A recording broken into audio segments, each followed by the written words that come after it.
성승연의 차트로 세상 읽기. 연봉 차트로 본 한국 주식시장의 미래.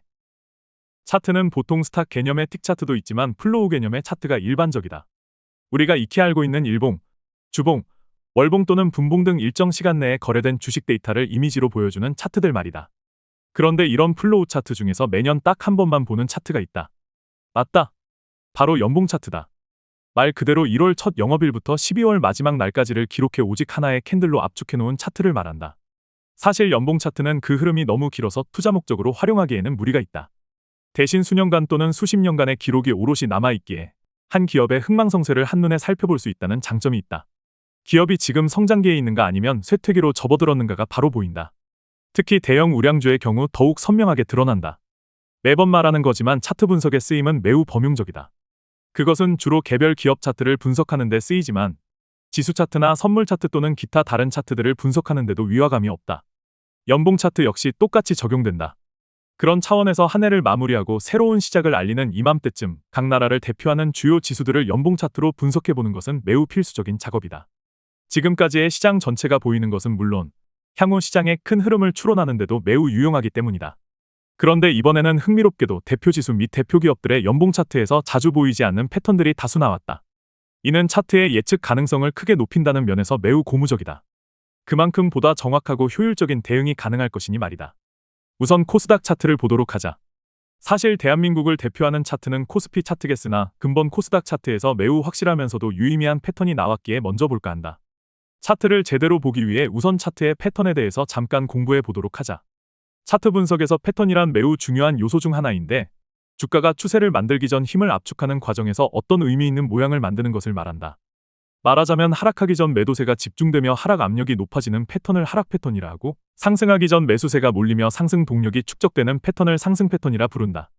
그런데 옆에 코스닥 차트는 그 하락 패턴 중에서도 가장 강력하다고 불리는 HNS 패턴, 일명 머리 어깨 패턴이 완벽하게 만들어진 모습이다.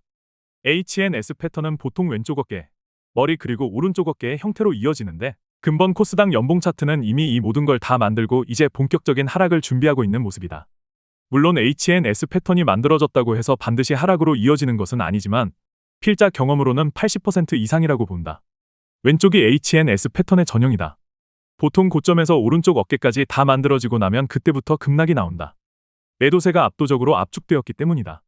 그런데 오른쪽 코스닥 연봉 차트를 보면 이미 오른쪽 어깨까지는 완성되었다. 그렇다면 다음 순서는 대하락이다. 안타깝게도 대한민국을 대표하는 양대 지표 중 하나에서 대하락 패턴이 나왔다. 그만큼 올해 코스닥 업종의 투자가 암울하다는 얘기다. 올해만큼은 코스닥 시장에서의 투자는 가급적 조심할 필요가 있다. 반대로 ETF 인버스 상품은 노려볼 만하다. 지수가 떨어지면 떨어질수록 수익률은 올라갈 것이기 때문이다. 그렇다면 진정 대한민국을 대표하는 코스피 종합주가 지수는 어떨까? 안타깝게도 이 역시 그다지 좋은 상황은 아니다.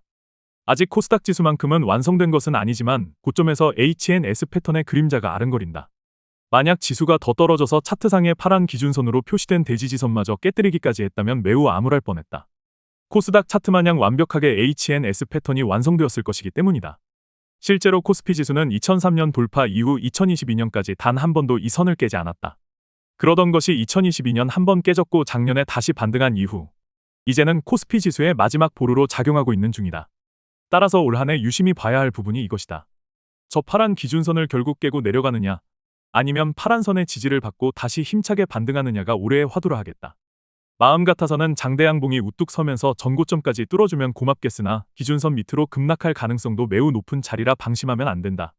어쩌면 시장은 백척간두에 급박한 상황에서 하락 패턴을 완성하고 하락 추세까지 이어지느냐 아니면 새로운 패턴을 만들며 반등의 기회를 모색하느냐의 기로에 서 있는 듯하다. 그러니 투자자들 역시 시장이 방향성을 확실히 잡기까지는 조금은 보수적인 접근이 필요한 시점이 아닌가 싶다. 잘못하면 본격적인 하락이 시작되는 시점에 진입하는 우를 범할 수도 있기 때문이다. 그리고 만약 시장이 저 기준선을 하회하며 움직인다면 기존 보유 물량에 대한 과감한 정리도 필요하지 않을까 싶다. 본래 장이 무너지기 시작하면 백약이 무효한 법이다. 실적이 아무리 좋은 기업이라도 분위기에 휩쓸려 도매금으로 같이 무너질 공산이 크다. 도미노처럼 무너지는 시장에서 내가 가진 종목만 독야청청할 것이라 믿는 것은 망상에 불과하다. 지금까지 대한민국을 대표하는 양대 지수의 연봉 차트를 보았다. 그렇다면 개별 기업들의 차트는 어떨까? 대표적으로 최근 성장성이 문제되고 있는 삼성전자와 유동성 문제를 겪고 있는 롯데지주의 차트를 살펴보도록 하자. 삼성전자는 1998년 이후로 한 번도 깨지 않았던 대지지선을 2024년에 깬 모습이다. 게다가 고점에서 하락 패턴의 대표라 할 수 있는 쌍봉 패턴을 만들면서 깬 모습이다.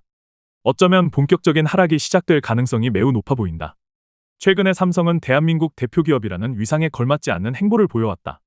오너 3세 경영이 본격화되면서 오히려 오너 리스크가 부각되었고 반도체 발전 추이를 따라가지 못해 망신을 당한 바 있다. 과거 반도체 시장을 선도하며 굳건한 아성을 지켜왔던 신화는 상당히 바랬고 이게 그대로 주가에 반영되고 있는 상황이다. 보통 필자는 차트 분석 수업 시간에 이런 모습의 차트가 보이면 무조건 매도를 외친다. 고점에서의 쌍봉 패턴은 매우 위험한 상황인데다 그간 굳건하게 지켜주었던 대지지선마저 깨졌다면 이는 결코 좋은 징조가 아니기 때문이다.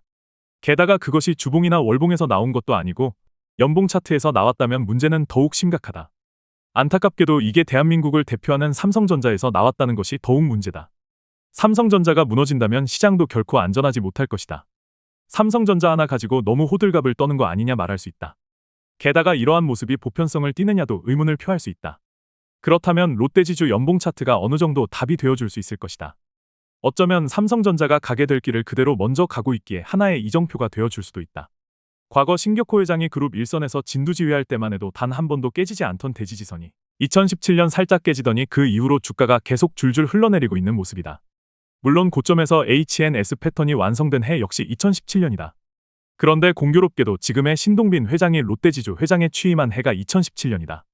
영업 환경이 롯데그룹에 불리하게 돌아간 것도 있지만 이를 슬기롭게 헤쳐나가지 못한 오너 리스크가 그대로 주가에 반영되고 있고 이게 연봉 차트에서 적나라하게 드러나고 있다. 앞에서도 말했지만 연봉 차트는 기업의 흥망성쇠까지 보여준다고 하였다. 롯데지주의 차트를 보면 왜 필자가 그런 말을 했는지 짐작이 될 것이다. 삼성전자와 롯데지주 이 두 기업 말고도 30대 그룹 전체의 연봉 차트를 참고해보는 것도 재밌을 것이다. 안타깝게도 몇 개 빼놓고는 그다지 좋은 모습이 아니다. 대한민국 경쟁력이 전체적으로 크게 떨어지고 있는 모습을 보이고 있다. 연초부터 지나치게 하락 위주의 차트만 소개한 듯해서 분위기 전환 겸 최근 급등한 차트를 하나 소개하고자 한다. 밑에서 오랫동안 삼중바닥 패턴을 만들더니 2022년부터 본격 상승을 시작한 원달러 환율의 연봉 차트다. 그나마 상승 압력을 최소화하려던 그간의 노력들이 무색하게 최근 정치 상황이 급변하면서 아예 날개를 달았다. 그러고 보니 본격 상승하기 시작한 해도 작금의 위기를 초래한 분이 취임한 첫 해였다. 이처럼 자국의 환율 차트는 그 나라의 경쟁력을 포괄하는 최고 차트로서 경제수장의 능력과 신념 등이 그대로 반영되곤 한다. 위기는 계속되고 있고 차트는 이미 전고점을 넘어섰으니 이제 환율이 어디까지 상승할지는 아무도 모르게 되었다. 기업이나 대통령이나 사람 하나 잘못 뽑으면 골로 간다는 게 이처럼 연봉 차트에선 그대로 드러나는 법이다. 아무튼 지금까지 살펴본 차트들로 봐서는 우리 같은 투자자에겐 결코 좋은 신호는 아니다. 아마도 2025년 올 한해는 수익보다는 리스크 관리에 만전에 만전을 기해야 하지 않을까 싶다. 더 칼럼니스트